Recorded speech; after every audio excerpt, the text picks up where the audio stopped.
Are you bored of The Sims 4 because every pack they sell is either broken, empty, or expensive, and you can't find the inspiration to play The Sims 4 for too long, and you're discouraged by the EA sale because they decided to sell themselves to Saudi Arabia, and now they give you the ick, and you don't want to buy any new packs, you don't care about their new things that come out, and you know that whatever new content comes out is just EA's way of trying to make back the billions that they borrowed so they could sell themselves, and it's probably going to suck anyway.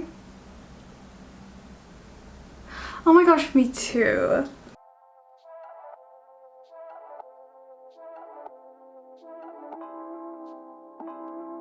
By the way, I've included a link in my description of a petition for the US government to review the EA sale and potentially stop it altogether. So make sure to check that out and sign that. Don't think that one person signing is not going to do anything. If we all come together and we scream at the top of our lungs that this is not okay, maybe they'll listen to us. Link in the description. If you're like me and you have a lot of save files but not enough will to get through all of them and to see through every storyline you've created in your head, then this video is for you. It's either that or you log in, you spend 2 hours in Create a Sim making the most beautiful Sims you've ever seen in the world. You spend 3 hours building the most perfect home for them, and then you log out for 6 months. Yeah. Recently I've learned of a forever world concept, and it is basically one save file that you play in forever. You make multiple households, or you play with all the households, and you watch as all of your Sims create relationships with each other and they build their own lore. And if you're like me, you do get emotionally attached to your Sims, okay? So you get to see all these different Sims with different storylines all in the same universe, and they're just interacting, and I think that is a really cool idea. If you've been here for a while, you have seen that I've made a couple videos covering the lore of different Sims family across The Sims 1 all the way to The Sims 3, and I think that having lore in your game is just a way to make it feel full and make it fun, and I really appreciated that back then the Sims team really made an effort with making all these fun and funky stories for us to be introduced to, but still give us enough freedom to take those stories and go with it however which way we wanted. But then you get The Sims 4, the notorious TS4, okay, the CEO of Go Girl give us nothing. Not only when this game came out did they have a lack of depth in gameplay, but they also had a lack of connection with the lore. You have a description and it tells you one thing, you log into the game and you see that why are they only acquaintances? That makes no sense to me.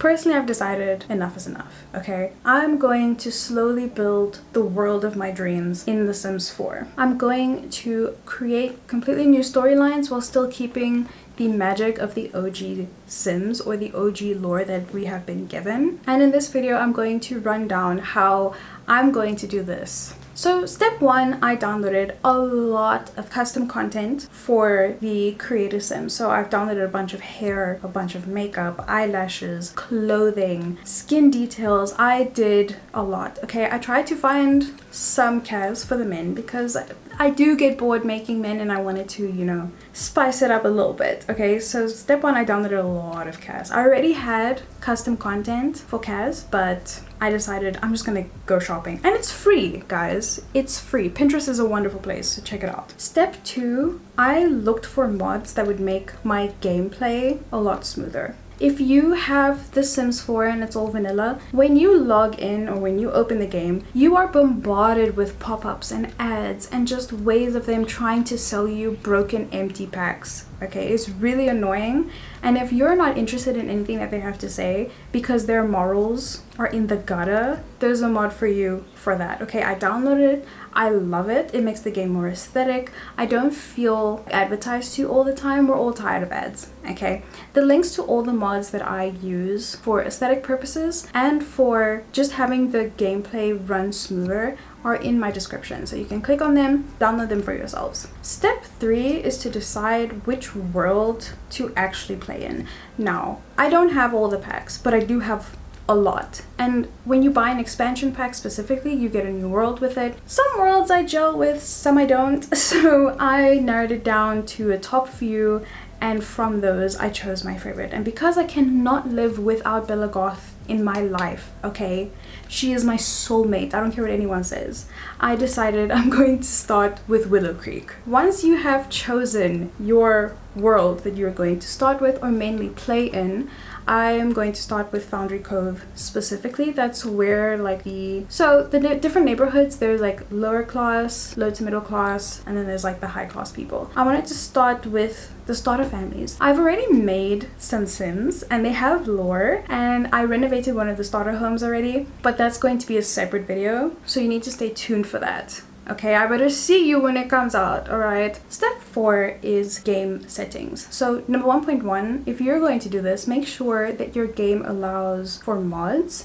You go into settings, go into other, and then allow script mods. That will make sure that your CC, your custom content for CAS or whatever, shows up nicely, and your mods for your gameplay, your UI changes, or for the new menu, make sure that that's on so that it works properly. Otherwise it's just going to be turned off. I also turned off auto-aging for everybody, okay? Because I personally, in my gameplay, I like to take my time with the goals that I have, and I don't want my Sims in my other households to die off while I'm taking forever to, you know, I don't know, reach a certain level of a career in my one household. That's gonna just be chaotic. I want everything to be cohesive. I turned off auto-aging. I also turned off neighborhood stories, like period. I turned off neighborhood stories. I don't want Bella and Mortimer to have 1,000,010 babies. I don't know what it is about them, but they're always having kids, adopting kids, and then they get divorced and Bella marries somebody else, and then Mortimer dies but Bella's still alive because she's been pregnant forever. You get the gist. So neighborhood stories are off for played households. Non-played households, I don't think I will play with all of them in the beginning, but just for now, while I'm still setting up the world, I'm allowing them to retire from their career and to make friendship changes, because I'm trying to build a world where all of the Sims are connected in some way. Everybody knows everybody, or there is a link to everyone, you know? So I would like to see how they autonomously handle the relationships with my, you know, little input here and there. I've also allowed for older Sims to retire, because I feel like if my old Sims are tired of working and they choose on their own, like, I'm tired of this, grandpa, honestly, in this stage of capitalism, it's okay with me.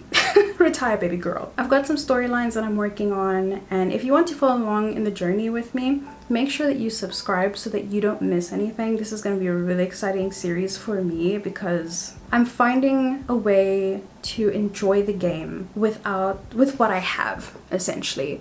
I'm not interested in anything else that EA has to offer, and I've already made such a big investment in this game. And I love it. I do love the game, with its flaws and everything, but I want to find a way to enjoy my investment and find new ways to love the game. There's so many features of this game that I personally have not explored, because I keep going through the cycle of making a new file, doing one type of storyline, getting bored, logging off for 6 months, repeat, you know? So that's my new goal, is to explore all the features that it does have, explore the good that it does have, so that I can enjoy my investment for as long as it works. And for as long as it's mine, because I don't know what's going on that side. There's a lot going on in the gaming space, and I just want to find some peace. But okay, now I'm just yapping.